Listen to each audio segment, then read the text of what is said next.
सावधान। 3 बार 3 बार ओमकार करेंगे। लंबी गहरी श्वास।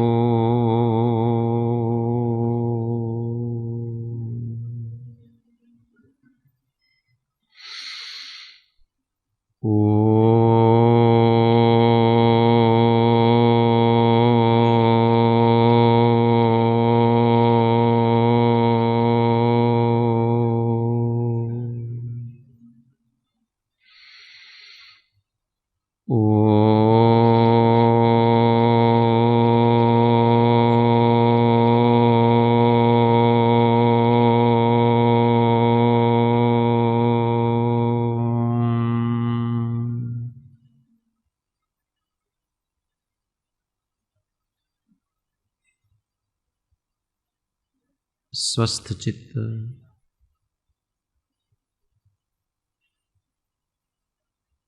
शांत मनोवृत्ति,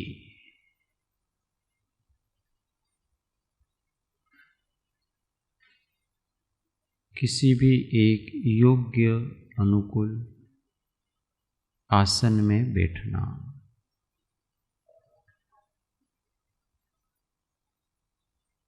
शरीर को रिलैक्स रखना, कमर सीधी रखना, गर्दन सीधी रखना।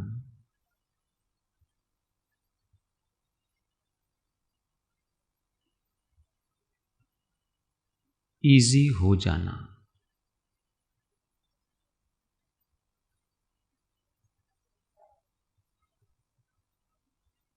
अपने स्वरूप का अनुसंधान करना।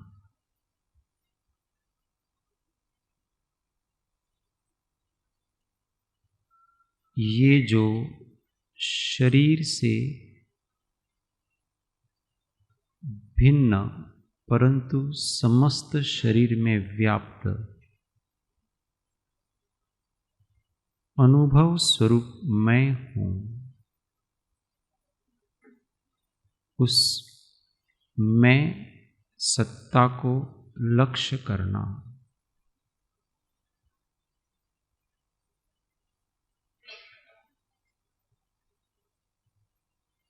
आत्मा का अर्थ ही मैं है और वह मैं अनुभव गम्य है।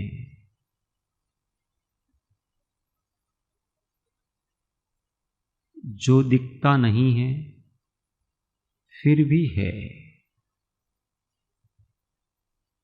वह अस्तित्व से, अस्तित्व की अनुभूति से जाना जाता है।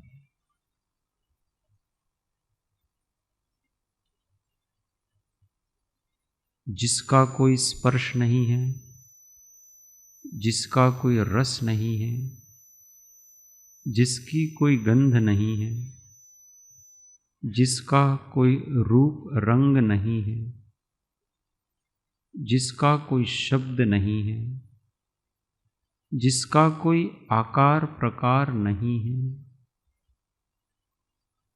जो शरीर रूप नहीं है,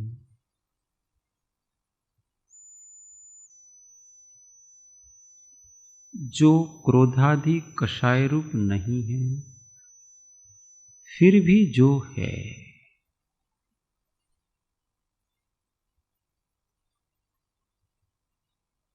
उस है पर अपना ध्यान लगाएं।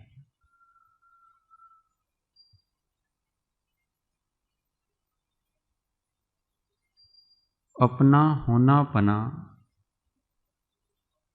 निर्विवादित है।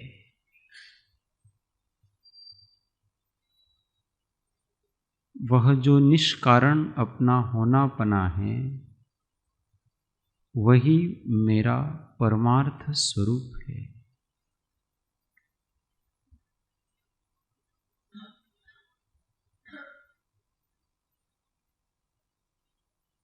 उस परमार्थ सहज अनुभूति में गहरे उतरने का प्रयत्न करना।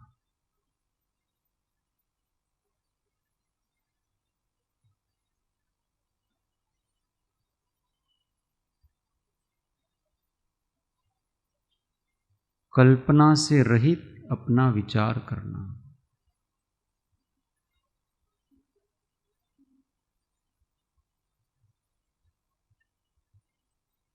यह शरीर मैं हूं, ये एक कल्पना है, किंतु मैं कोई कल्पना नहीं हूं।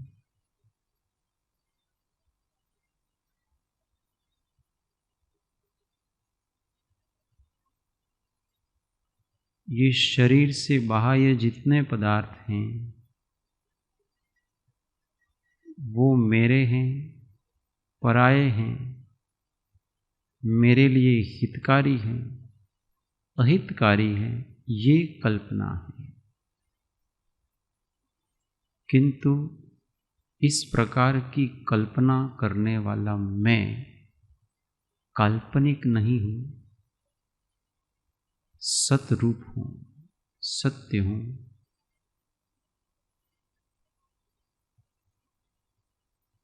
मैं किसी का पुत्र हूं, किसी का पिता हूं, भाई हूं, बहन हूं, पति हूं, पत्नी हूं, ये सब कल्पना है। किंतु इन संबंधों की कल्पना करने वाला मैं काल्पनिक नहीं हूं, सत्य स्वरूप हूं।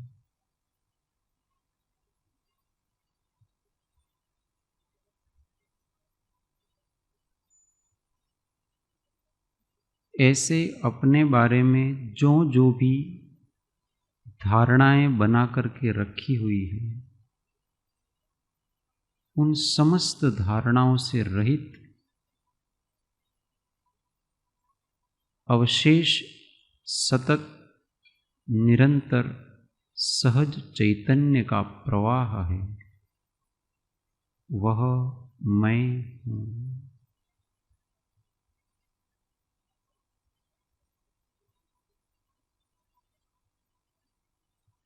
और वह मैं केवल एक सहज अनुभूति हूं।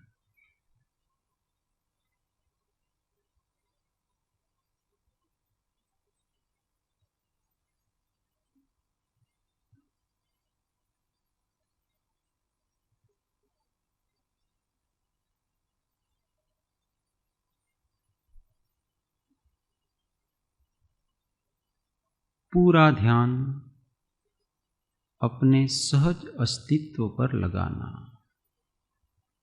मैं हूं, इस भाव में गहरे उतरना।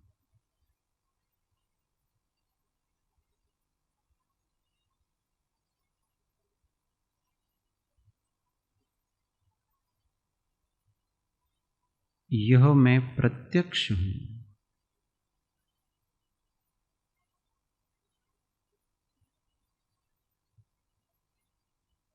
जैसे स्वयं की आंखें स्वयं को दिखती नहीं हैं, किंतु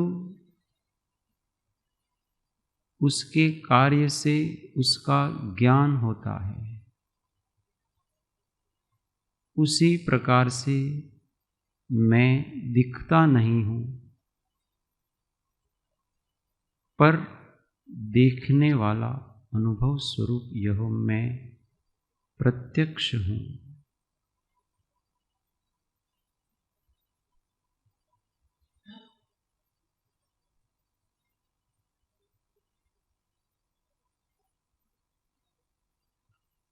मेरे अस्तित्व पर कोई आवरण नहीं है।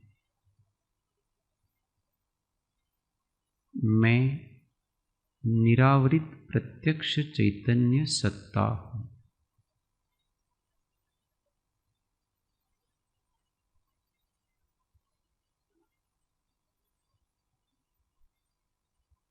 केवल शांत हो जाओ। काल्पनिक विकल्पों से रहित हो जाओ।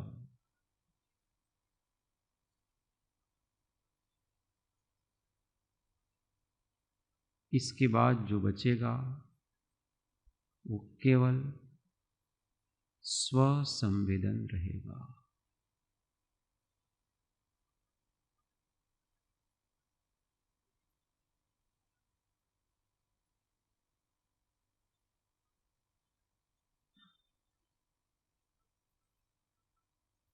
अमूर्त निराकार अनुभूति पर लक्ष्य करें।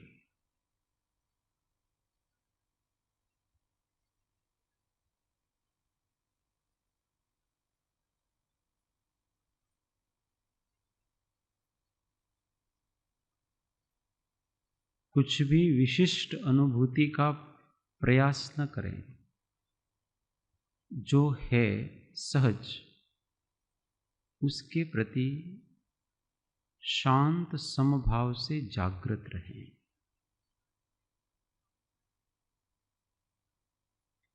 नया कुछ पैदा नहीं करना है। जो है उस पर शांत भाव से एकाग्र होना है।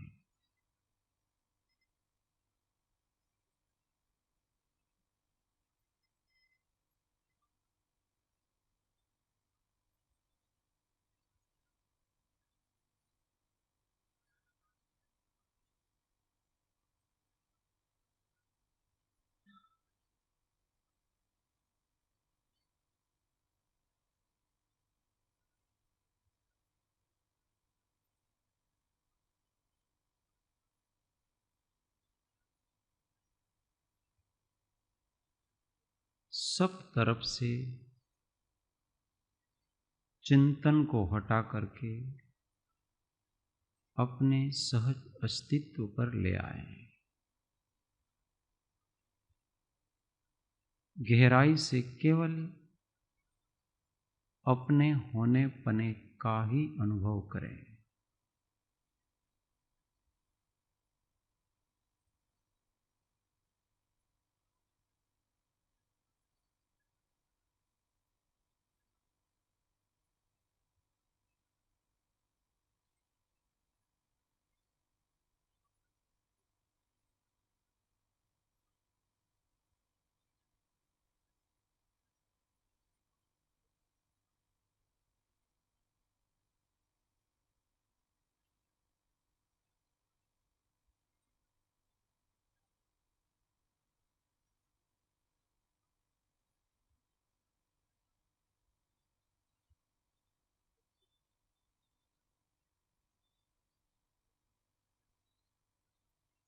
मैं यह हूँ, मैं वह हूँ, मैं ऐसा हूँ, मैं वैसा हूँ, ऐसे विकल्प बंद करें। केवल मैं हूँ, सहज शांत निराकुल अस्तित्व मात्र।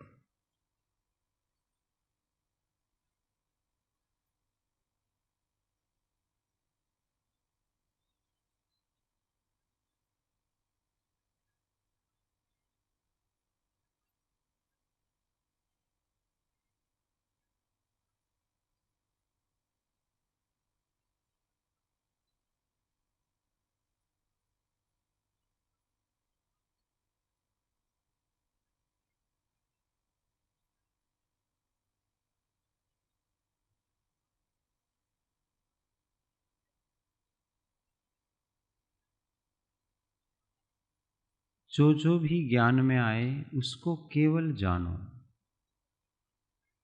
उसके प्रति किसी प्रकार की प्रतिक्रिया मत करो।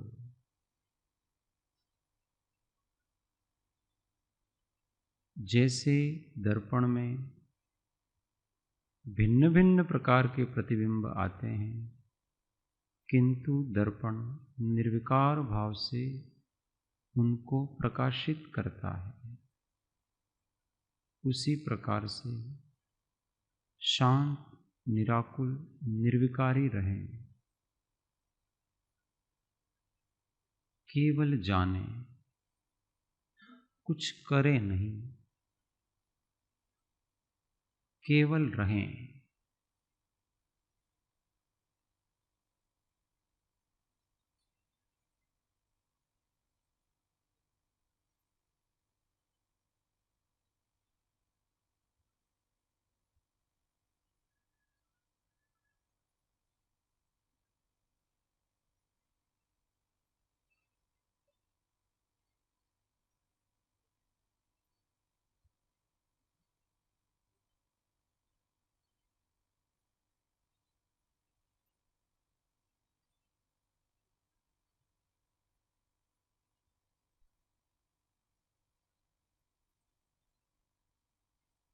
यह जो सहज सामान्य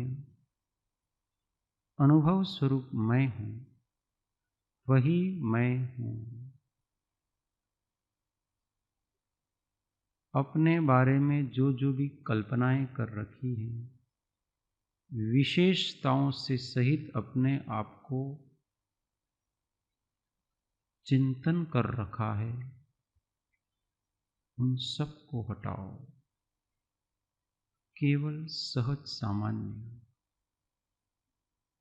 वर्तमान अनुभव स्वरूप यह प्रत्यक्ष मैं हूँ।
सावधान। पुनश्च ओंकार।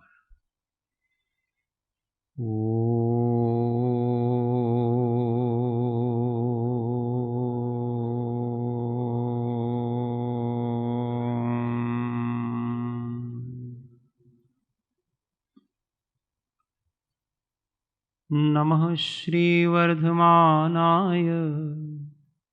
निर्धूतकलिलात्मने सालोकानां त्रिलोकानां यद्विद्यादर्पणायते यद्विद्यादर्पणायते। परात्पर गुरुवे नमः। परम्पराचार्य गुरुवे नमः। परम गुरुवे नमः। साक्षात् प्रत्यक्ष सद्गुरुवे नमो नमः।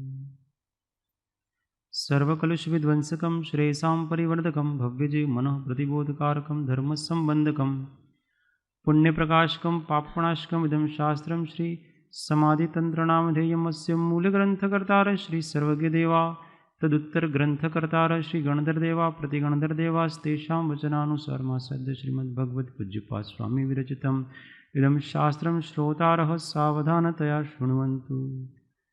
मंगलम भगवान वीरो मंगलम गौतमो गणे मंगलम कुंदकुंदार्यो जैन धर्मोस्तु मंगलम सर्वमंगल्य मांगल्यम सर्वकल्याणकारकम प्रधानां सर्वधर्माणां जैनं जयतु शासनम जैनम जयतु शासनम।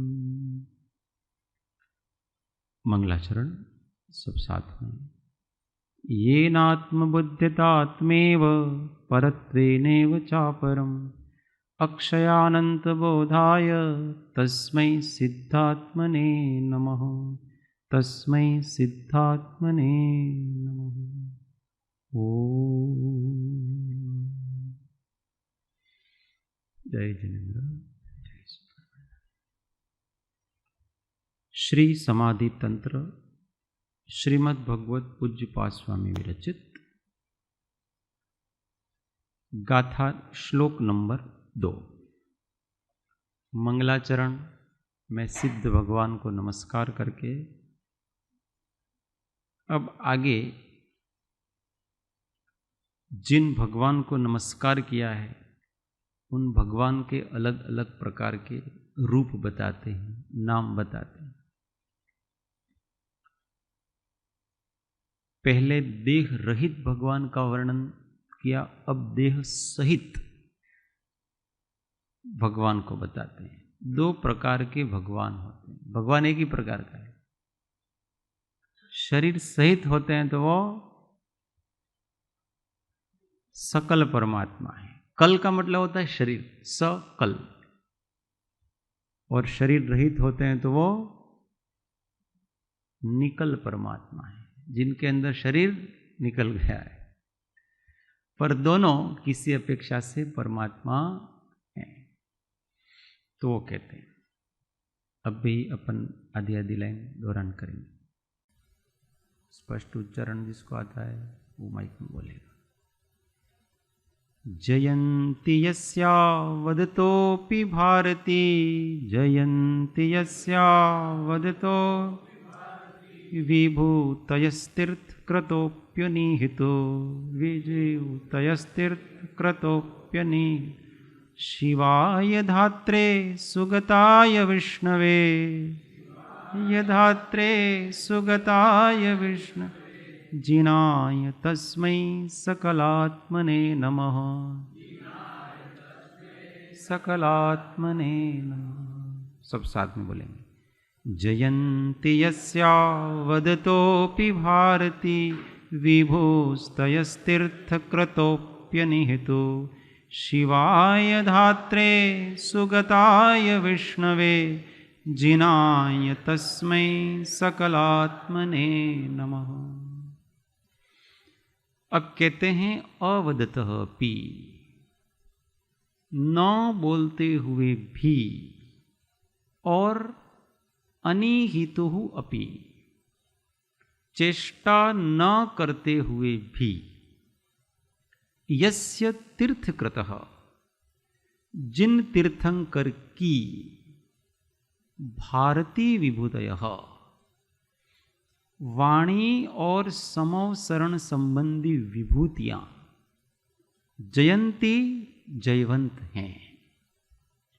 शिवाय शिव, धात्रे धाता अर्थात ब्रह्मा विधाता, सुगताय सुगत अर्थात बुद्ध, विष्णवे विष्णु, जिनाय जिन संज्ञा वाले, तस्मै उन, सकलात्मने शरीरवान परमात्मा के लिए नमः नमस्कार हो। इस प्रकार से तीर्थंकर भगवान को नमस्कार करते हैं। अब उनकी विशेषता बताते हैं। क्या क्या विशेषता बताते हैं तीर्थंकर की?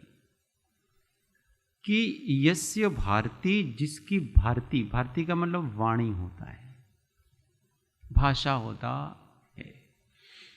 तो जयंती जयवंत होती है। कैसे? अवदतोपि, नहीं बोलते हुए भी।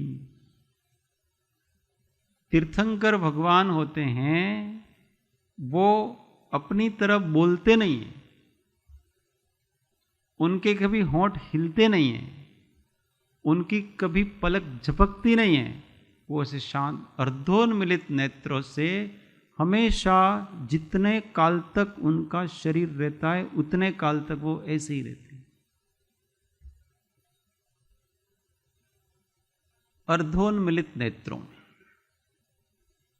और उनकी जो वाणी निकलती है वो समस्त प्रदेशों से निकलती है। कोई पूछता है तो उनकी दिव्य ध्वनि खिरती है समस्त प्रदेशों से। ये एक देवकृत अतिशय है। 34 अतिशय है ना, उसमें 14 देवकृत अतिशय।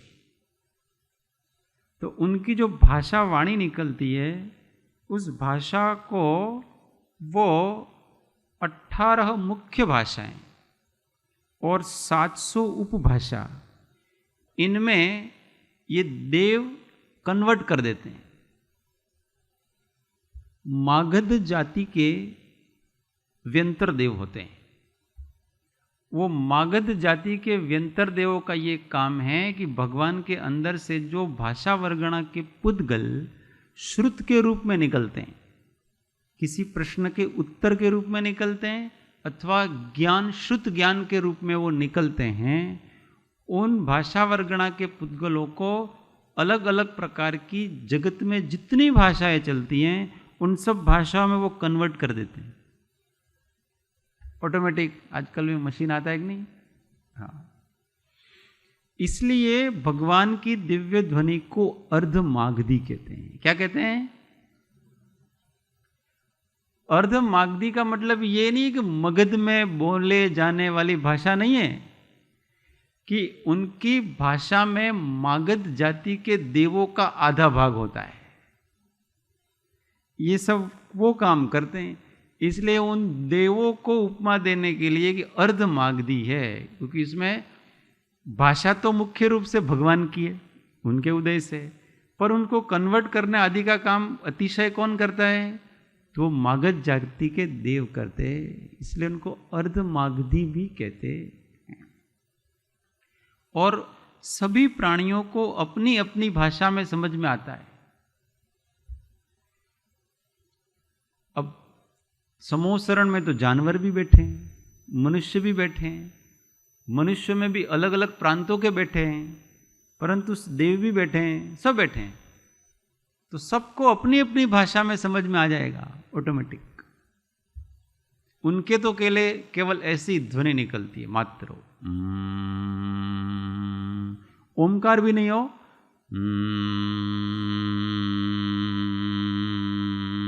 ऐसा ही होता है। बस उसको कन्वर्ट करते रहेंगे। और ये कन्वर्ट करते हैं वो भी वास्तव में इन तीर्थंकर की दिव्य रिद्धि सिद्धियों के कारण से ही होता है। ये सब उन्हीं की रिद्धि सिद्धियां हैं। अपन भी देखते हैं ना, कभी कभी किसी महात्मा के पास जाते हैं तो अपन जो समझना चाहते हैं वो बिना बोले ही समझ में आ जाता है, इशारे से ही समझ में आ जाता है। तो सामान्य महात्माओं में ऐसी रिद्धियां हो सकती है, तो इनमें क्यों नहीं हो सकती? ऐसी इनकी वाणी है। और फिर कहते अनिहितु अपि चेष्टा, चेष्टा न करते हुए भी, बोलते भी नहीं है और किसी प्रकार का शरीर नहीं हिल रहा उनका, बस वो तो समाधि में लीन है। तो उन तीर्थंकर की भारती विभूय, भारती वाणी और विभूतया का मतलब होता है समोसरण आदि रिद्धियां। तो वो समोसरण लगाते नहीं है, वो तो ध्यान मग्न है। समोसरण की रचना कौन करता है? तो इंद्र की आज्ञा से कुबेर समोसरण की रचना करता है। उतना वैभवपूर्ण समोसरण होता है कि हम देख करके चकित रह जाएं। दुनिया का सर्वश्रेष्ठ सुंदर रचना वहां होती है। और कितने समय में पता है? 2 घड़ी में। इतनी सारी रचना वो कुबेर 2 घड़ी में करता है। उसको टाइम नहीं लगता है। उसको ईंट के ऊपर नहीं ईंट रखनी है, उसको कोई ऐसे बनाना, रंग रोगन नहीं करना है।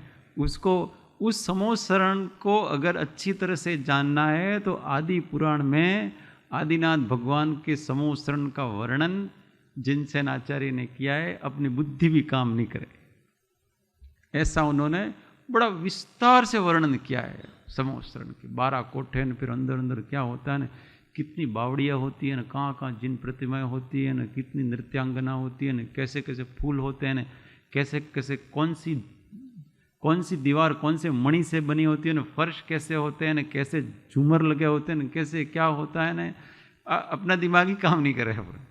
ऐसी सर्वोत्कृष्ट, जैसे कि वो सामने देख करके बता रहे हो ना, ऐसा वर्णन किया है उन्होंने। तो ये सब तीर्थंकर के पुण्य के कारण से, वो कुछ नहीं कर रहे हैं, कोई चेष्टा नहीं उनकी, बस लोग कर रहे हैं। सब आ रहे हैं, बैठ रहे हैं, 12 कोठे बन रहे हैं, सब नमस्कार कर रहे हैं, पूजा कर रहे हैं सारे, परंतु उन भगवान को कोई टच नहीं कर सकता। और वो इस संसार की किसी भी वस्तु को स्पर्श नहीं करते। उनके लिए सबसे ऊंचा सिंहासन बनाया जाता है, कमल का आसन, सिंह होता है, 4 सिंह है, उसके ऊपर कमलासन है, और उसके ऊपर भी 4 अंगुल ऊपर अंतरिक्ष में विराजमान होता है। और वो पूरा पूरा जो समोसरण होता है, वो अपने पृथ्वी तल से 5000 धनुष ऊपर बना होता है, इतना ऊपर बना हुआ है। तो कहते अपन वहां से जाएंगे कैसे लोग? तो वो जो तल होता है, वहां जो पैर रखता है अपने आप वहां पहुंचता है। अपने यहाँ वो रेलवे स्टेशन वगैरह वो क्या होता है, एक्सीलेटर, हाँ, तो वो वैसे ही है। यहाँ तो थोड़ा और भी दिक्कत, वहां तो सीधे पहुंच जाएगा ऊपर। समोसरण में किसी प्रकार की किसी जीव को कोई तकलीफ नहीं होती। वहां दिन रात का कोई भेद नहीं होता है, क्योंकि रत्नों से चमकता है सारा, इसलिए सूरज उगाए का अस्त हुआ है पता ही नहीं पड़ता। किसी को भूख नहीं लगती। अगर आप 10 दिन तक समोसरण में रहो, आपको भूख, प्यास, नींद, आलस कुछ नहीं आएगा। हाँ। ये सब उनके पुण्य प्रताप से हो रहा है। अपने सबको अनुभव है पर भूल गए सब समोसरण में। परंतु कैसे गए पता है? बार बार बहुत अच्छा देखने का होता है, तो बस उसी में देखते वो ये बहुत अच्छा, ये वृक्ष, ये झूले हैं, ये नृत्यांगना, ये वो नृत्य चल रहा है, वो ये कर रहा है। ऐसा देखते देखते टाइम निकल गया और भगवान की वाणी आकर के चली गई। बैठे बैठे वो बस वो नाटक ही देखते रहे। अंतिम कोठे में तो कोई भव्य जीवी पहुंचते हैं, बाकी अंतिम कोठे में उनकी दिव्य ध्वनि सुनने कोई पहुंच सकता। जो भव्य जीव होंगे वही वहां पहुंचेंगे और शांति से बैठेंगे। बाकी तो अपने यहाँ आते हैं ना, आश्रम देखते हैं, वाटिका देखते हैं, इधर जाते हैं और फिर बेंच पे बैठते हैं।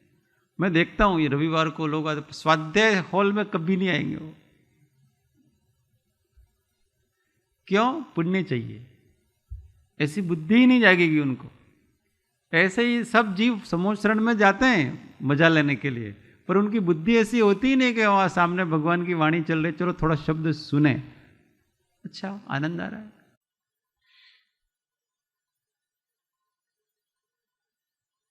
हमारे गांव में 3 भाई थे, अभी भी है।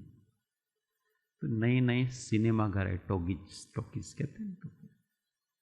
तो शहर में देखने के लिए गए, फिर उन्होंने टिकट लिया और वहां बाहर भी पोस्टर लगे होते हैं, अंदर जाओ तो अंदर भी सब जगह पोस्टर लगे होते हैं। तो वो सब देख रहे कि फिर वो फिल्म चालू हो गई। फिर उसने कहा वो जो, भाई फिल्म चालू हो गई है, आप देखो, अंदर जाके देखो। तो उनका देख ही तो रहे, अंदर है। हाँ अंदर जा ही रहे हैं, इसमें क्या है, हमने टिकट लिया है। तो टिकट लिया इसलिए तो कह रहे हैं कि आप अंदर जाओगे। नहीं ये आप देख रहे हैं ना, उनको यूं कि यही फिल्म है बस। आगे दूसरे कमरे में और ज्यादा फोटो लगे होंगे, और तीसरे कमरे में और ज्यादा फोटो लगे होंगे, बस उनको ऐसा ही है। और 3 घंटे वो फोटो देखने में उन्होंने लगाया। और फिर पूछा कि फिल्म कैसी लगी भाई? फिल्म के फोटो ही थे वहां तो ऐसा किया आपने कि बस वहां अच्छी अच्छी बावड़ियां होती हैं, सुगंधित सारी चीजें होती हैं, ये भगवान का अतिशय समोषण है। ऐसा जो भगवान है, फिर उनके अलग अलग प्रकार के नाम हैं। शिवाय, शिवाय शिव, शिव नाम कल्याण का है। आज सुबह बात आई थी ना, आदिनाथ भगवान, शंकर भगवान, शिव भगवान, ये कोई भगवान एक ही है। इस सृष्टि में तीनों लोगों में एक ही भगवान है, उसका नाम जिनेंद्र है, सर्वज्ञ है, वीतराग है। इसके अलावा इस सृष्टि में कोई भगवान आज तक ना पैदा हुआ है ना होगा। और ऐसे जिनेंद्र कितने हैं? अनंत हैं। उन्हीं के नाम हैं ये अलग अलग प्रकार के। उसमें जिनेंद्र भी एक नाम है, वो भी एक नाम ही है और कोई नहीं है। तो उसको शिवाय, शिव भी कहते हैं। क्यों? क्योंकि वो कल्याण स्वरूप है। कल्याण नाम शिव का होता है। स्वयं का भी कल्याण कर चुके हैं और उनके दर्शन मात्र से दूसरों का भी कल्याण होता। फिर कहते हैं उनको धात्रे, धाता, विधाता अपन कहते हैं, ब्रह्मा अपन कहते हैं। जो उत्पत्ति करता है उसको ब्रह्मा कहते हैं। सामान्य रूप से जगत में ऐसी चलती है। तो इस आत्मा से ही समस्त उत्पत्ति हो रही है। ये जो अपनी पर्याय कहां से पैदा हो रही है? यहीं से हो रही है। यहीं पर एक ज्ञायक से ही ज्ञान की पर्याय आती है और उसी में सारा विश्व समाता है। इसलिए इसको ब्रह्मा कहते हैं, क्योंकि वो उत्पाद युक्त है।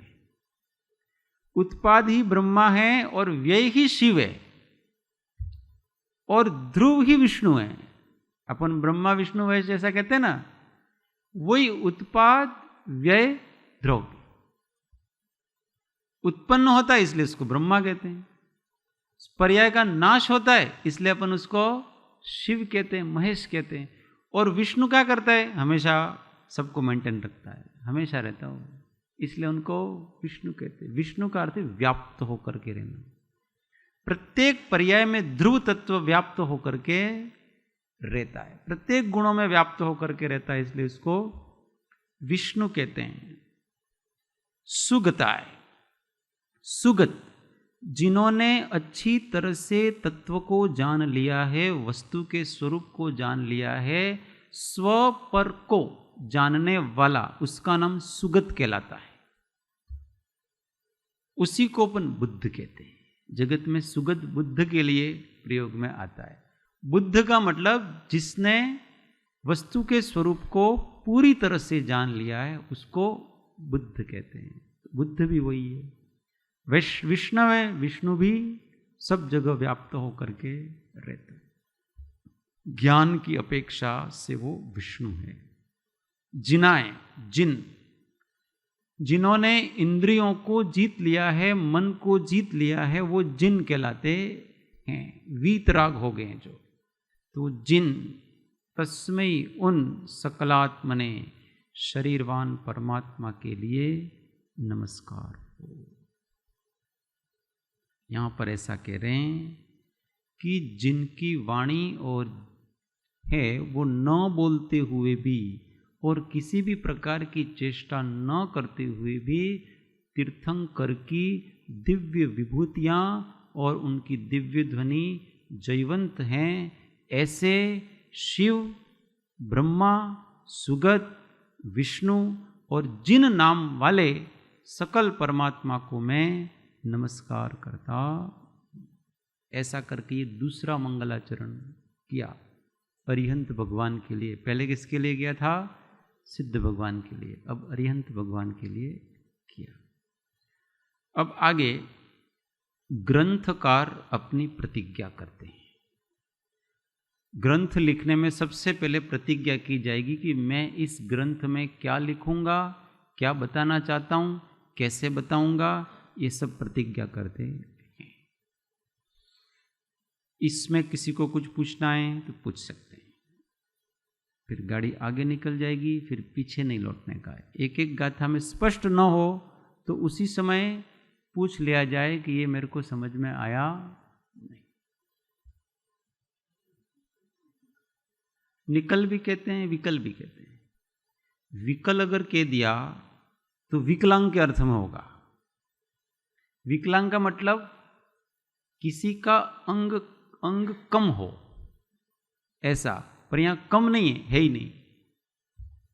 निकल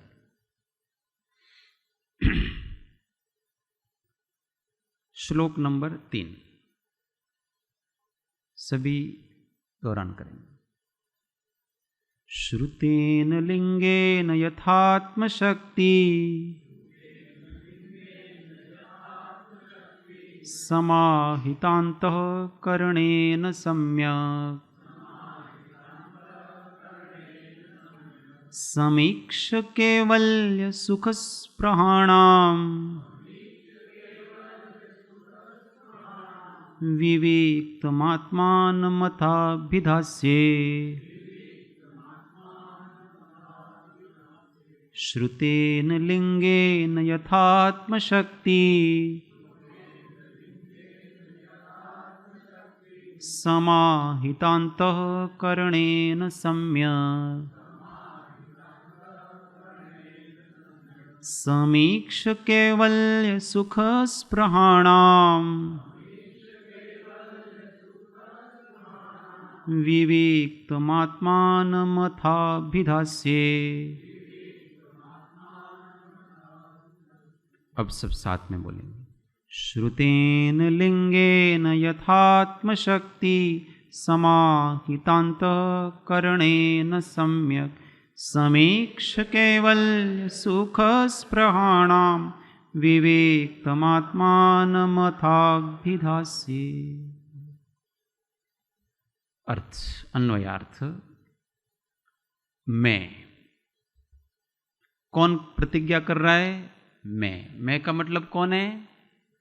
आचार्य पूज्यपाद स्वामी कह रहे हैं कि मैं करूंगा। क्या करूंगा? श्रुतेन, श्रुत आगम, आगम से, लिंगेन युक्ति से, अनुमान कहो युक्ति को, और समाहितान्तःकरणेन तल्लीन मन से, समाधान युक्त मन से, सम्यक समीक्ष भली भांति सोच समझकर, अथ अब कैवल्य सुख स्पृहाणाम मोक्ष सुखाभिलाषी जनों के लिए यथात्म शक्ति अपनी शक्ति का उल्लंघन न करते हुए विविक्तम पर से अलग, शुद्ध पर से भिन्न, आत्मानम आत्मा को अभिधास्ये कहूंगा। ये प्रतिज्ञा कर रहे हैं। क्या प्रतिज्ञा कर रहे हैं? कि अब मैं आत्मा को कहूंगा। कौन से आत्मा को कहूंगा? विविक्तम। विविक्तम का मतलब होता है पर से भिन्न। आत्मा तो सब है, परंतु उस आत्मा को नहीं कहा जा रहा है, शुद्ध आत्मा को कहूंगा। मेरा ध्येय क्या है? शुद्ध आत्मा को कहना, ये मेरा ध्येय है। क्योंकि चिर परिचित अनुभूत सर्व ने काम बोध बंधन ने कथा परथी जुदा एकत्वनी छे प्राप्ति केवल सुलभना। कि काम भोग बंधन युक्त जो आत्मा है ना, अशुद्ध जीव, वो तो सबको पता है। इसमें से किसको पता नहीं है कि मैं आत्मा हूं? सबको पता है। मैं ये हूं, मैं वो हूं, ये सबको पता है अपने को। मैं क्रोध करता हूं, मान करता है, सबको पता है। परंतु वो जो शुद्ध अतीन्द्रिय चैतन्य तत्व है, उसके बारे में पता नहीं। किनको पता नहीं है? संसारी जीवों को पता नहीं। इसलिए कहते हैं कि मैं उस शुद्ध आत्मा को कहूंगा। अब कहते हैं कि कैसे कहूंगा? यथात्म शक्ति, अपनी शक्ति का उल्लंघन न करते हुए जितनी शक्ति मेरे अंदर कहने की है उतनी शक्ति से कहूंगा मैं। और किनके लिए कहूंगा? तो कहा कैवल्य सुख स्पृहाणाम। मैं जगत के लोगों के लिए परमात्मा का स्वरूप नहीं कहूंगा। जिनको केवल्य सुख चाहिए, मात्र निरावृत अतीन्द्रिय सुख चाहिए, उनकी जो अभिलाषा वाले हैं उनको मैं कहूंगा मोक्षाभिलाषी, मुमुक्षुओं को कहूंगा, दूसरों को नहीं कहूंगा। इसलिए वो अपने को करे, अपने को मोक्ष चाहिए कि नहीं चाहिए, इसलिए अपने को संबोधन करके कह रहे। अब कैसे कहूंगा, तो साधन बताते हैं। पहले तो कहते हैं कि सम्यक समीक्ष, भली प्रकार सोच समझ करके कहूं। ऐसा नहीं कि यहां से उठा करके यहां रख दिया। तो उसमें दो प्रकार से कहते हैं, सम्यक समीक्ष मतलब दो प्रकार से। कैसे? समाहिता अंतःकरणेन, श्रुतेन और लिंगेन, ये तीनों मिलकर के सम्यक समीक्ष है। सही सोच समझ करके कहने का अर्थ क्या है? तो ये तीन बिंदु हैं, वो सही सोच समझ करके कहने का अर्थ है। कैसे? तो पहले श्रुतेन, आगम से, आगम में जैसा परमात्मा का स्वरूप बताया गया है वैसा कहूं। मेरी मर्जी से कहने वाला आगम में जैसा बताया वैसा कहूंगा। फिर लिंगेन, केवल आगम की बात नहीं, मैं उसको तर्क के द्वारा, युक्ति के द्वारा, न्याय के द्वारा भी आपको समझाऊंगा। मैं ऐसा नहीं कहता हूं कि इस पुस्तक में लिखा है इसलिए आप मान लो, परंतु उसको मैं न्याय के द्वारा तोल करके आपको बताऊंगा, सिद्ध करूंगा कि ये वास्तव में ऐसा परमात्मा तत्व होता है और वो अपना आत्मा ही है। ऐसा न्याय के द्वारा मैं कहूंगा सबको। युक्ति, न्याय, अनुमान, ये सब अलग अलग उसके विधाएं हैं। अनुमान का मतलब होता है साधन से साध्य का ज्ञान। साध्य परमात्मा है, तो जिससे वो परमात्मा जाना जाता है वो साधन है। जैसे अपने किसी वस्तु का ज्ञान करना है, दूर कहीं धुआं आ रहा है, तो हमने क्या ज्ञान कर लिया कि वहां पर अग्नि है, तो धुआं उस अग्नि के ज्ञान का साधन। जैसे जीव का अपने जानना है कि ये जीवित है कि मरा हुआ है, तो अपन कैसे जानेंगे? उसका साधन क्या है कि अगर इसके अंदर सेंसेशन है तो इसका मतलब ये जीवित है, नहीं तो मरा हुआ। क्योंकि जीव तो दिखता नहीं है, शरीर दिख रहा है, पर इसके अंदर जीव है ऐसे कैसे जानेंगे? उसका साधन क्या है? सेंसेशन, अनुभवन। ये है अगर, तो ये जीवित, ऐसे साधन है। ऐसे मैं परमात्मा को जानने का साधन बताऊंगा। उस साधन से मैं उस साध्य की सिद्धि करूंगा। आत्मा तो, परमात्मा तो दिखता नहीं है, परंतु आत्मा तो दिखता है, इसलिए मैं आत्मा से परमात्मा बताऊं। देखो, परमात्मा की प्राप्ति आत्मा से होती। आत्मा को जानेंगे तो अपने आप परमात्मा जाना जाएगा। तो मैं जो है उसी से आपको बताऊंगा, काल्पनिक वस्तु नहीं बताऊंगा कि ऐसा कोई 7वें आसमान पर भगवान बैठा है ना, वो सबको ऐसा करता है ना वैसा कर, ऐसे नहीं दिखे ऐसे परमात्मा को मैं नहीं बताऊंगा।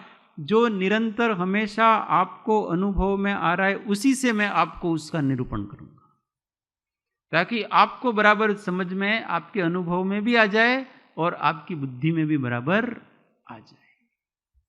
और कैसे? तीसरी बात बताई, समाहितांतःकरण। समस्त अंतःकरण को समाहित करके, समाधान युक्त करके, तल्लीन करके, एकाग्रता के साथ बताऊंगा। इधर उधर की कुछ बात नहीं बताऊंगा। पूरा का पूरा मेरे अंदर जो परमात्मा का स्वरूप मुझे भासित हो रहा है उसको अनुभव करते करते मैं बताऊंगा।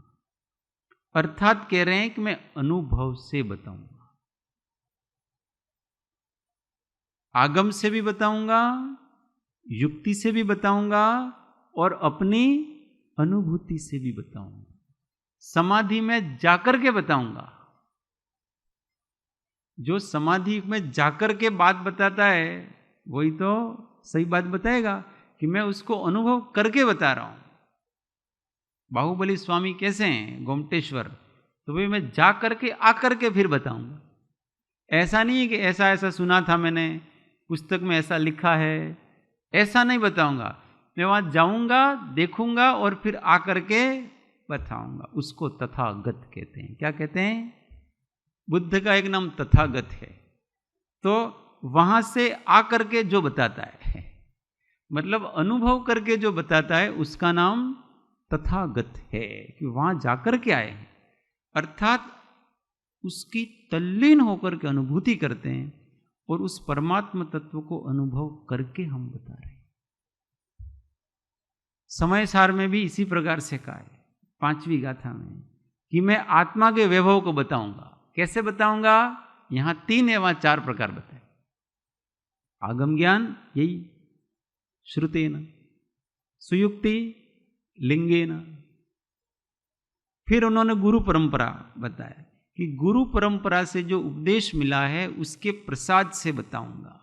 अपने मन की कुछ कहूंगा कि परंपरा से भी जो बताया गया है वो कहूंगा। और फिर कहा है प्रचुर स्वसंवेदन से बताऊंगा, अपने स्वानुभव से, अर्थात समाहिता अंतःकरणे।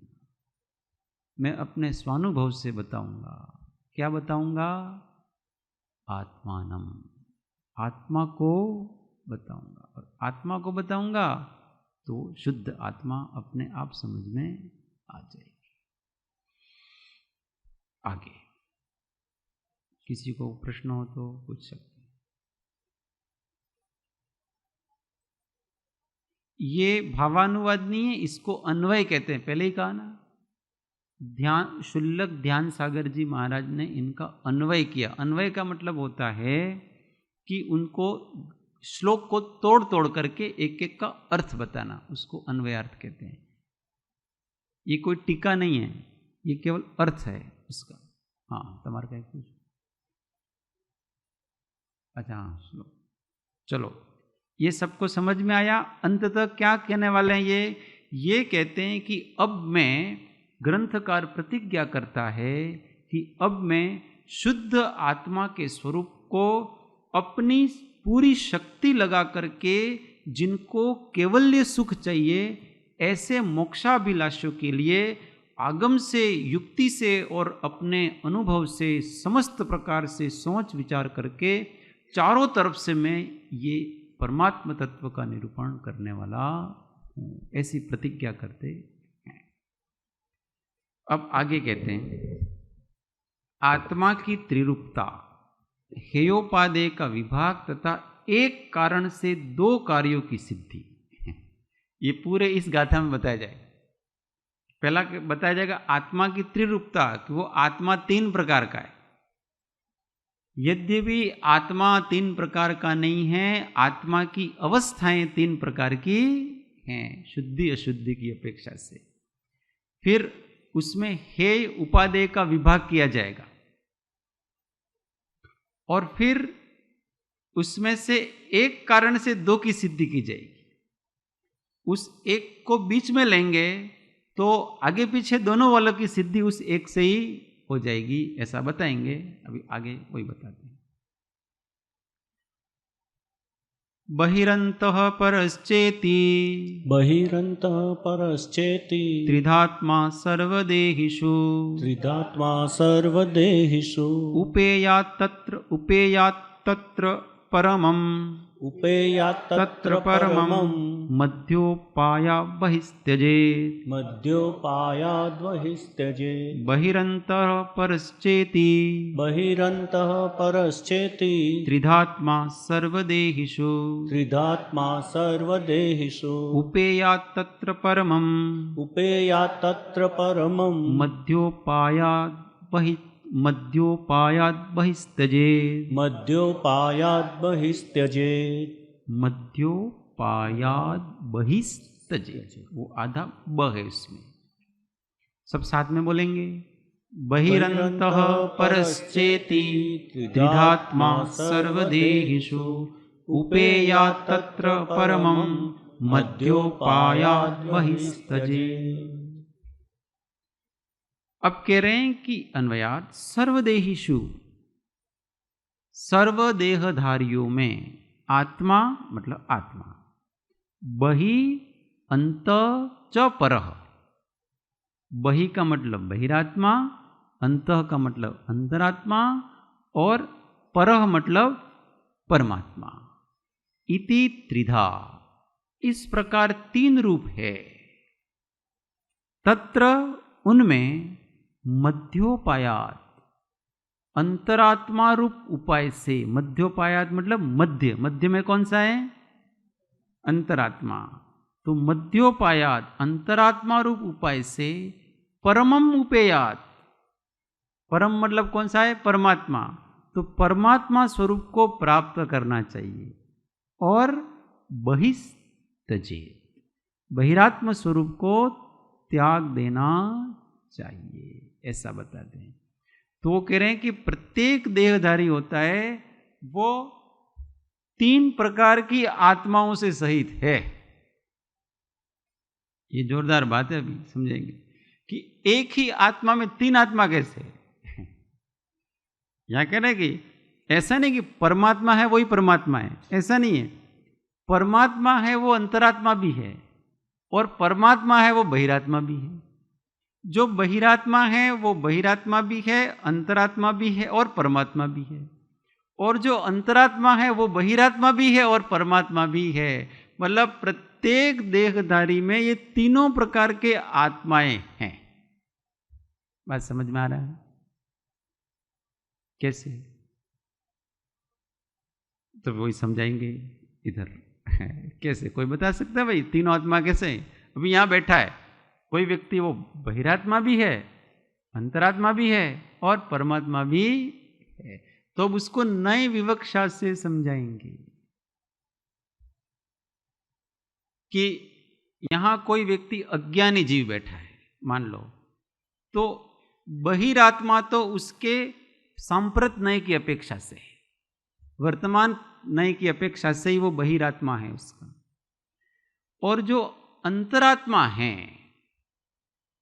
वो भूत प्रज्ञापन नय से होगा, अरे भावी प्रज्ञापन नय से होगा कि भावी में वो अंतरात्मा बनेगा। और वर्तमान में शक्ति अपेक्षा से है, भावी में व्यक्ति अपेक्षा से होगा और वर्तमान में अंतरात्मा शक्ति अपेक्षा से है और परमात्मा भी शक्ति अपेक्षा से। अज्ञानी जीव भी शक्ति अपेक्षा से अंतरात्मा भी है और परमात्मा भी है। क्यों? क्योंकि उसमें अंतरात्मा होने की भी शक्ति है और परमात्मा होने की शक्ति भी है। दोनों प्रकार की आत्मा होने की सामर्थ्य है। अब जो अंतरात्मा है वो सांप्रत नय से, तो वो वर्तमान में ही प्रगट अपेक्षा से तो वो अंतरात्मा है। भूत प्रज्ञापन नय से, वो भूत निगम नहीं होता है, उसकी अपेक्षा से वो बहिरात्मा है। क्यों? क्योंकि वो पहले था। और भावी निगम नहीं की अपेक्षा से वो परमात्मा होगा और वर्तमान में शक्ति अपेक्षा भी वो परमात्मा है। उसी प्रकार से आप परमात्मा लो तो परमात्मा भी सांप्रत नय की अपेक्षा से तो वो पर्याय अपेक्षा से वर्तमान परमात्मा दशा में है। और भूत निगम नय की अपेक्षा से देखो तो वही परमात्मा कभी अंतरात्मा था और वही अंतरात्मा कभी बहिरात्मा था। ये सदाशिव आदि जो मत चलते हैं ना, उन सब मतों को परास्त कर दिया इन्होंने इतने से वाक्य से। कि लोग ऐसा कहते हैं कि सदाशिव ये आत्मा हमेशा से जैसा था वैसा ही है। तो वही ऐसे कि ऐसा नहीं है, ये तीन प्रकार का है, एक ही प्रकार का नहीं है, एक जैसा भी नहीं है। उसकी ये तीन अवस्थाएं कि पहले ये बंधन युक्त था तो बहिरात्मा भी था, अंतरात्मा भी है और परमात्मा भी रहे। कारण समय सार तो जैसा का तैसा है और कार्य समय सार के ये तीन भेद है। बाकी उसमें परम पारिणामिक स्वरूप जो कारण समय सार है वो तीनों में अन्वय है, तीनों में एक जैसा चल रहा। जब बहिरात्मा है उस समय भी वो आत्मा है, अंतरात्मा है उस समय भी वो आत्मा है, और परमात्मा है उस समय भी वो आत्मा है। केवल उस चेतना को देखा जाए तो हमेशा वो परमात्मा है, कारण परमात्मा कहते हैं। पर अभिव्यक्ति की अपेक्षा से अलग अलग अवस्थाओं में अलग अलग है।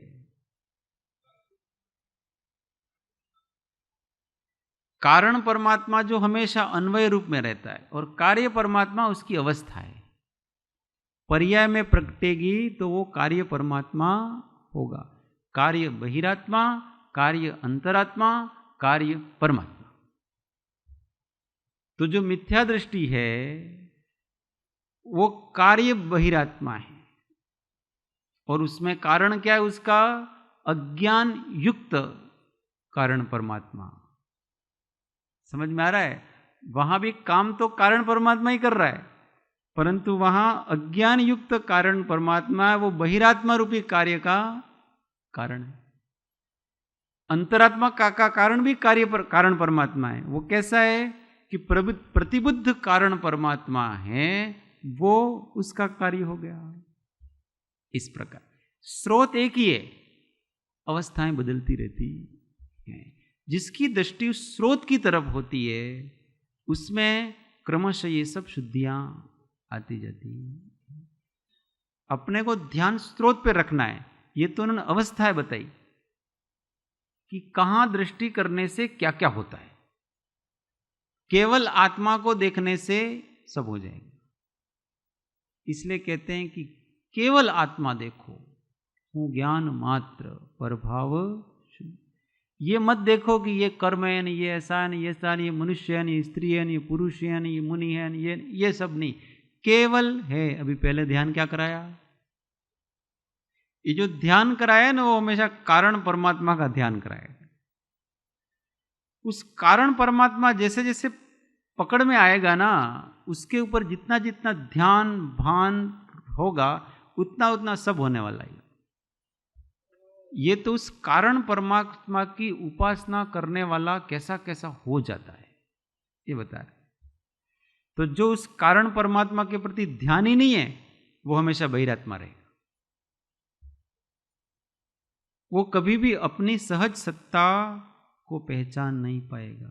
उसको ऐसा ही रहेगा, मैं स्त्री हूँ, मैं पुरुष हूँ, मैं इसका बेटा हूँ, मैं इसकी बेटी हूँ, मैं मनुष्य हूँ, मैं देव हूँ, मैं तिर्यंश हूँ, मैं अमीर हूँ, मैं गरीब हूँ, ऐसे ही इसकी बुद्धि रहेगी।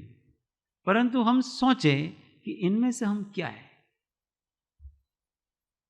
जब आंख बंद करके हम शांत होकर के देखते हैं तो इनमें से हम क्या है?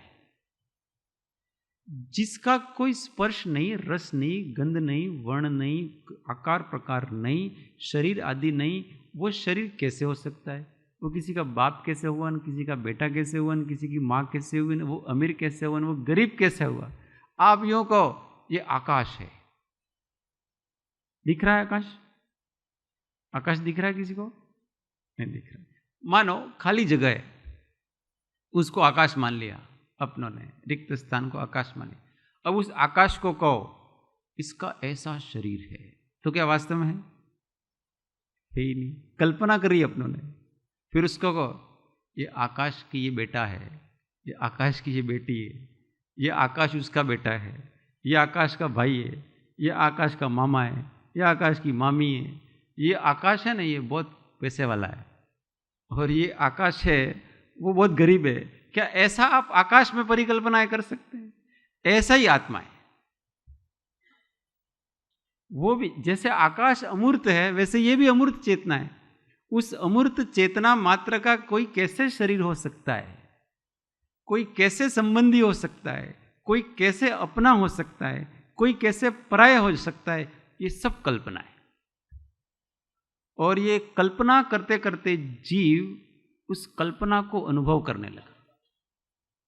हम जैसे जैसे कल्पनाएं करते हैं वैसे वैसे वो अपनी अनुभूतियां बनती। गोकुल भाई सुनाते ना, भैंसा, कोई व्यक्ति ने भैंसा का ध्यान किया कि मैं भैंसा हूं, मैं भैंसा हूं, मैं भैंसा हूं, ऐसा मंत्र के रूप में वो बस रटता गया, तो बस फील करता गया। फिर वो खड़ा होकर के बाहर निकलने लगा, तो वो कहते हैं कि ये दरवाजा बड़ा करो भाई, मेरे सींग है वो इसमें आ रहे हैं। अब उसको लगने लगा कि मेरा सींग हो गए। तो ये सब कल्पना है मात्र। कल्पना से रहित इस चेतना का विचार करो, एक क्षण में अनुभव होगा।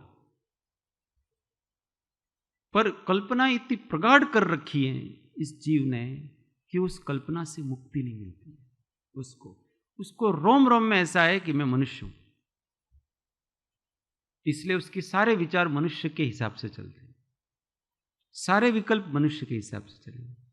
उसको रोम रोम में ऐसा होगा कि मैं पुरुष हूं, तो उसके अब सारे विचार, सारे भाव सब उसके पुरुष रूप में चलेंगे। उसको ऐसा होगा कि मैं स्त्री हूं, तो उसके सारे विचार, सारे विकल्प, सारे भाव उस रूप में चलेंगे। फिर रिश्ते नातों में जैसे हैं वैसे विचार चलेंगे, वो अनुभूतियां होगी,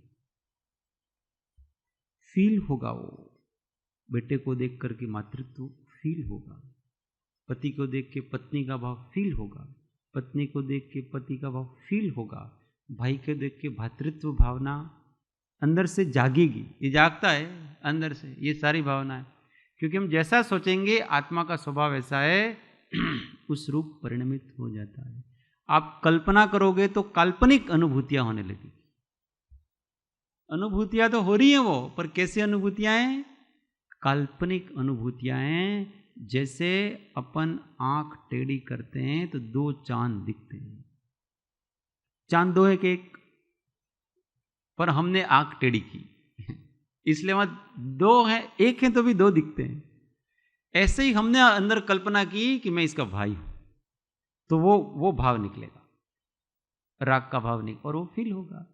ये कल्पना से रहित विचार किया जाए कि जो केवल है, न ये है न वो है, केवल एक अस्तित्व मात्र है, वो मैं हूं। यही जगत का परम सत्य है। इसकी भावना जितनी जितनी की जाएगी उतना उतना अंदर के सारे रहस्य खुलते जाएंगे। छोटी सी बात है पर बहुत दमदार बात है, समस्त शास्त्रों की सारभूत बात है। इसमें भी यही कही તમારે કાંઈ કહેવું છે? માઇક બોલવો હોય તો માઇકમાં।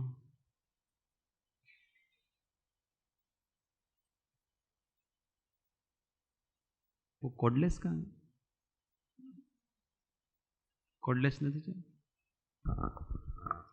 जैसा कि अभी आपने बताया कल्पना होती जो है, तो आत्मा के बारे में एक तरफ से हमने तो अनुभव भी नहीं किया है, और जैसे शास्त्रों वगैरह से या किसी और व्यक्ति से सुना है, तो उसको भी कल्पना नहीं की जा सकती। वो ऐसा कह रहे हैं सामने वाले कि तुम कल्पना से रहित अपने आप को विचार करो। वो ये नहीं कह रहे हैं कि तुम कल्पना को सच मानो, वो यूं कह रहे हैं कि तुम कल्पना नहीं हो, तुम ऐसा अपने आप को विचार करो। जो कल्पना करता है वो काल्पनिक नहीं है। बात समझ में आया ना? जैसे आप कहते हो कि ये मेरा भाई है, ऐसी तुमने कल्पना की, पर जो ऐसा कहने वाला काल्पनिक नहीं है, उसकी तरफ ध्यान दिया जाए तो सत्य का साक्षात्कार हो। इसलिए उनकी बात के ऊपर केवल विश्वास इसलिए करना है कि वैसा करके देखो तो आपको अनुभव होगा। करके देखना है। हमको कुछ बात समझ में नहीं आए तो आप प्रयोग करके देखो, आपको समझ में आ जाएगा ऑटोमेटिक। इसलिए तो कहते हैं कि हम युक्ति से भी बताएंगे, अनुमान से बताएंगे, सबसे बताएंगे, और फिर कहते हैं कि आप अनुभव प्रत्यक्ष करके देखो। ऐसा समय सार में कहते हैं, हमारी बात मत मानो, आप स्वयं अनुभव करके देखो। अगर आपको ऐसा लगे तो फिर मानना, नहीं तो मत मानना। इसमें क्या है? एक बार करके तो देखे अपन, विचार करके। और किसी की कुछ न सुनो तो भी हम हमेशा अपने आप को अनुभव करते हैं कि नहीं करते? तो वो अलग अलग प्रकार से अनुभव करते हैं। उसकी जगह इन कल्पनाओं से रहित अपने आप को अनुभव करने का प्रयत्न, न मैं ऐसा हूं न वैसा हूं, मैं हूं बस। मैं किसी का हूं, न कोई मेरा है, मैं तो केवल हूं। ये कितनी सुंदर बात है, कितना सरल है ये, पर अंदर कर्म का उदय निरंतर चल रहा है और भी बहुत सारी बातें हैं, इसलिए बार बार ऐसा सत्संग करने से काम हो जाता है। तो कहते हैं कि सर्वदेही, सभी आत्माओं में तीनों प्रकार की आत्मा है। अब भव्य अभव्य की दृष्टि से विचार करें। भव्य में तो ये तीनों प्रकार की आत्मा है, अभव्य में भी। अब कोई प्रश्न करे कि अभव्य में परमात्मा कैसा, वो कभी परमात्मा होगा ही नहीं, तो आप उसको परमात्मा की कल्पना कैसे? तो अभव्य में भी शक्ति अपेक्षा से तो परमात्मा बना है ही, वो तो उसकी कभी अभिव्यक्ति नहीं होगी, पर शक्ति अपेक्षा तो उसमें भी परमात्मा।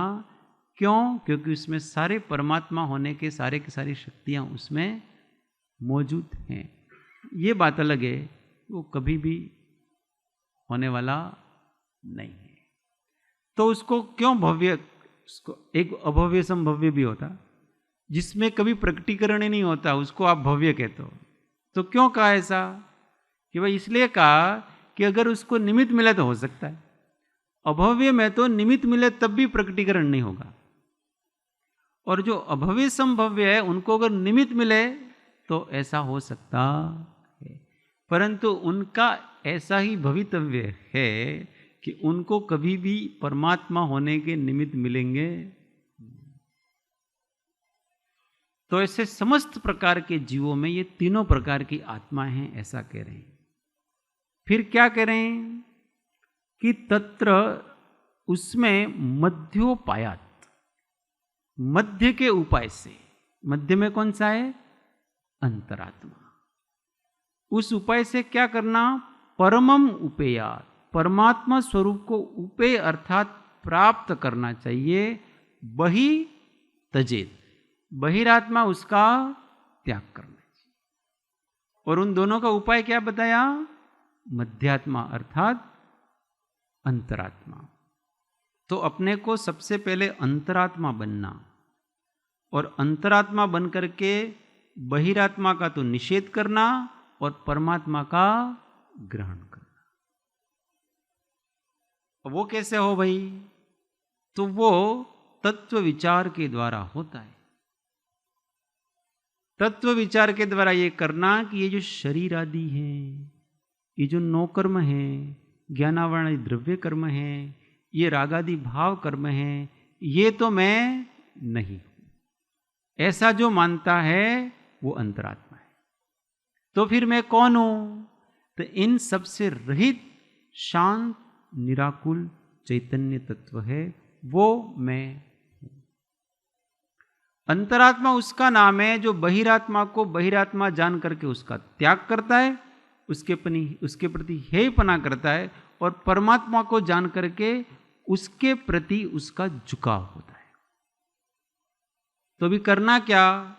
तो उपयोग को समेट करके इंद्रिय और मन का निरोध करके भीतर लगाना, केवल शांत निराकुल होकर के रहना। अभी जो उपयोग बहिरात्मा दृष्टि का उपयोग कहां जा रहा है? बाहर। बाहर में राग द्वेष करता है, कहीं पर भी राग द्वेष नहीं करना और केवल शांत समता भाव में रहना, ये अंतरात्मा है। बाहर जिनकी इंद्रियां हैं उसको बहिर कहते हैं, और जिसका वृत्ति उपयोग अंदर है उसको अंतरात्मा कहते हैं। और जिनका उपयोग न अंदर है न बाहर है, वो केवल उपयोग स्वरूप है, केवल ज्ञान स्वरूप है, वो परमात्मा कहलाता। भगवान अंदर देखते हैं कि बाहर देखते हैं? भगवान को अब हे ये उपादेय ऐसा कुछ नहीं है, अपने को है कि भाई अपने को इससे राग नहीं करना, इससे द्वेष नहीं करना, और अपने को अंदर मन लगाना, ये सब अंतरात्मा को है। परमात्मा को अब कुछ नहीं करना है, परमात्मा केवल ज्ञान स्वरूप है। अब उनको अपने स्वरूप को प्राप्त करने का भी राग नहीं है, दूसरे परद्रव्यों को मुझे नहीं जानना है, राग द्वेष नहीं, इस प्रकार का विकल्प भी उनको नहीं है। ऐसा परमात्मपना है। तो आगे बताएंगे अपने को और भी कि उस परमात्मा को, उस जो बहिरात्मा है, तो उसके क्या क्या लक्षण हैं वो बताएंगे। फिर विस्तार से अंतरात्मा के लक्षण बताएंगे और फिर परमात्मा के लक्षण बताएंगे। हाँ, प्रश्न છે। બહિરાત્માના માટે ઉપયોગ બહાર છે એટલે એને બહિરાત્મા કહીએ છીએ। उपयोग बाहर का मतलब समझना कि उपयोग बाहर जाने का मतलब क्या है? बाहर की वस्तुओं का ज्ञान होना, उसका नाम उपयोग की बहिर्मुखता नहीं है। वस्तुओं को जान करके उसमें इष्ट अनिष्टपना करना, राग द्वेष करना, इसका नाम बहिर्मुख उपयोग है, ऐसा समझना। जैसे मैं आपको जान रहा हूँ, आप मेरे ज्ञान में आ रहे, तो मेरा उपयोग बहिर्मुख ऐसा नहीं समझना। अगर मुझे आपके अंदर कोई भी इष्ट अनिष्टपना है अथवा राग द्वेष है तो बहिर्मुखता ऐसा समझना। અને અંતરાત્માનો ઉપયોગ અંતર તરફ છે। हाँ, उसके उपयोग में किसी प्रकार की राग द्वेष नहीं है, समभाव में। તો પછી જે પરમાત્મા છે हाँ અને આત્માનું લક્ષણ ઉપયોગ છે, हाँ, તો એ પરમાત્માનો ઉપયોગ ક્યાં છે? परमात्मा का उपयोग केवल उपयोग में है, स्व में है।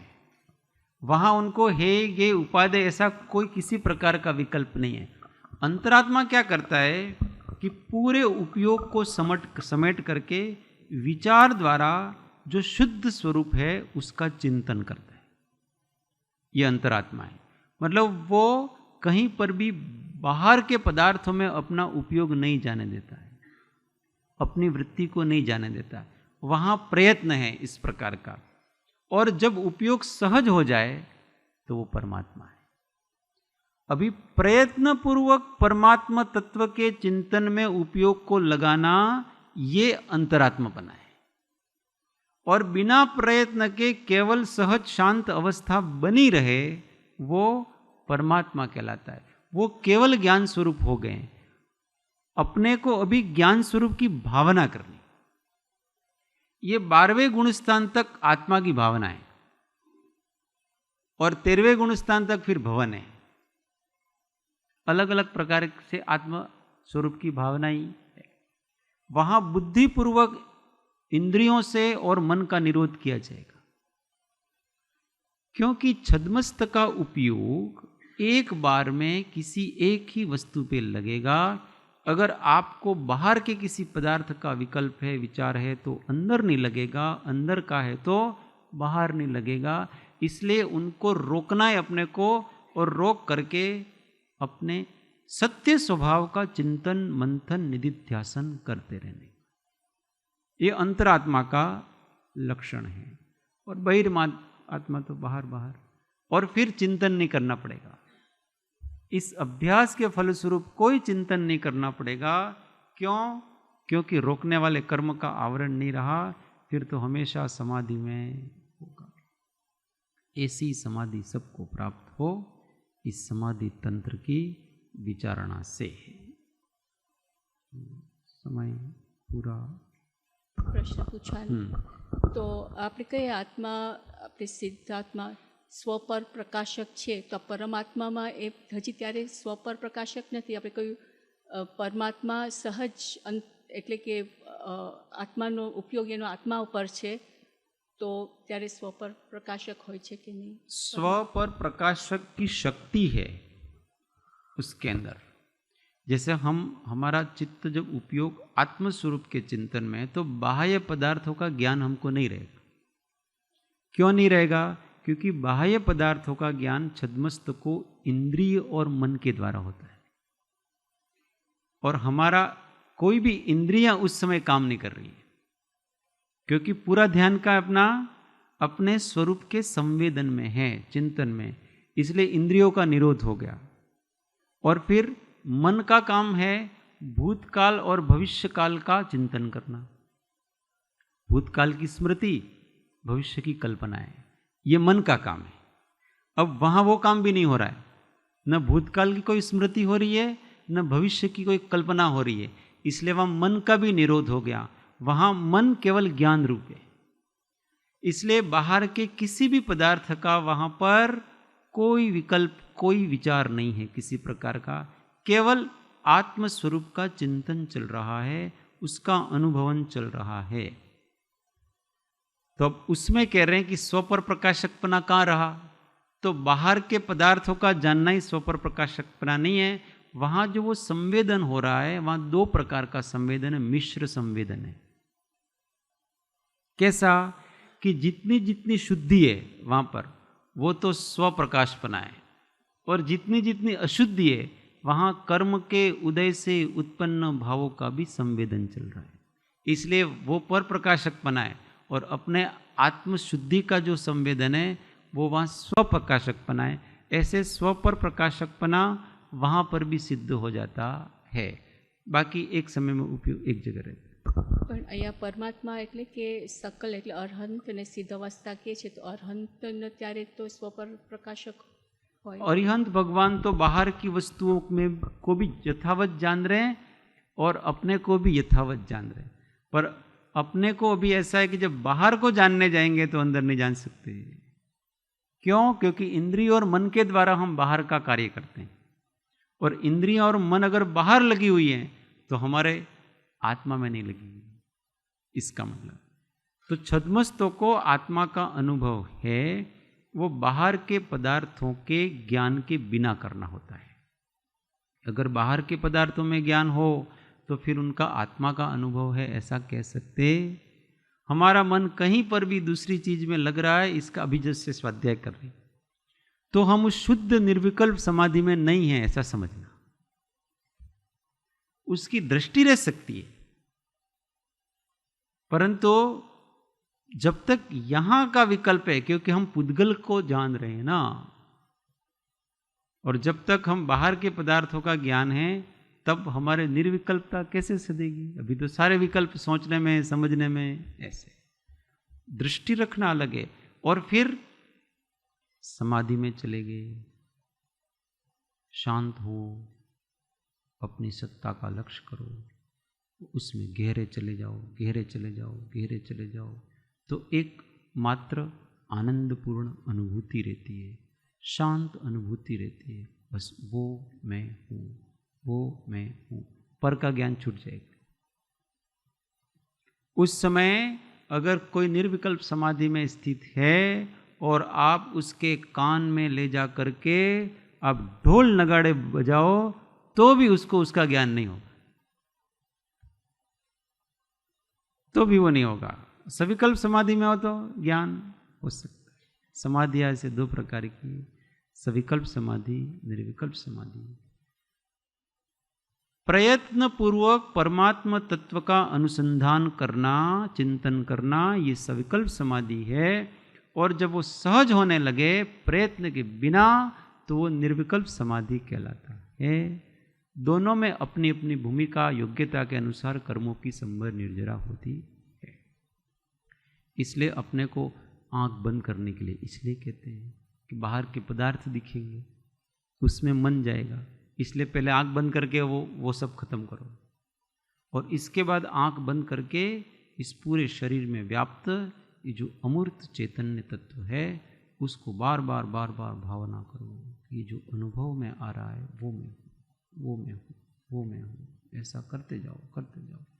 और उसमें कोई कोई अनात्मीय विकल्प आ जाते हैं, अवांछित कोई विचार आ जाते हैं, तो उनको तत्व ज्ञान के द्वारा उसको हटाया जाए। करना इतना ही है, ध्यान करना सबसे सरल है। हाँ, सुबह का थोड़ा प्रश्न था। एक ग्रंथ में जो शुद्धोपयोग अधिकार है वो समाधि तंत्र की गाथा है, ऐसा आपने बताया। वो ज्ञानार्णव, ग्रंथ नहीं। हाँ, ज्ञानार्णव का शुद्धोपयोग अधिकार है, वो समाधि शतक है पूरा। हाँ, माइक।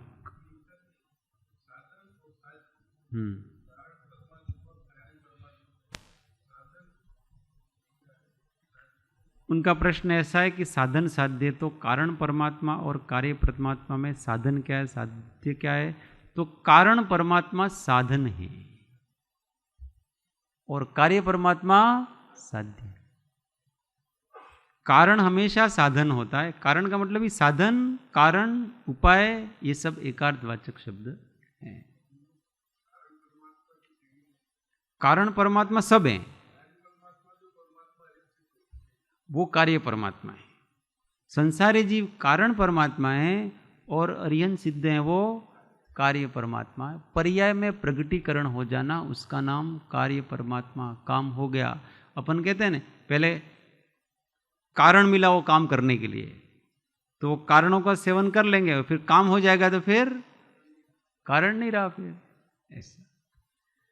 तो अपन सभी कार्य परमात्मा अति शीघ्र हो जाएं इस समाधि तंत्र से, ऐसी भावना के साथ।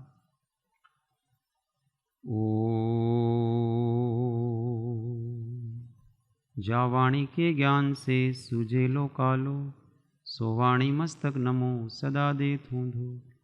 हे जिन वाणी भारती तो हे जपो दिन रेन, जो तेरा शरणा लहे सो पावे सुख चैन। देव भजो अरिहंत को गुरु सेवो निर्ग्रंथ, दया धर्म पालू सदा ही मोक्ष। 9 नमस्कार महामंत्र आत्म अनुसंधान।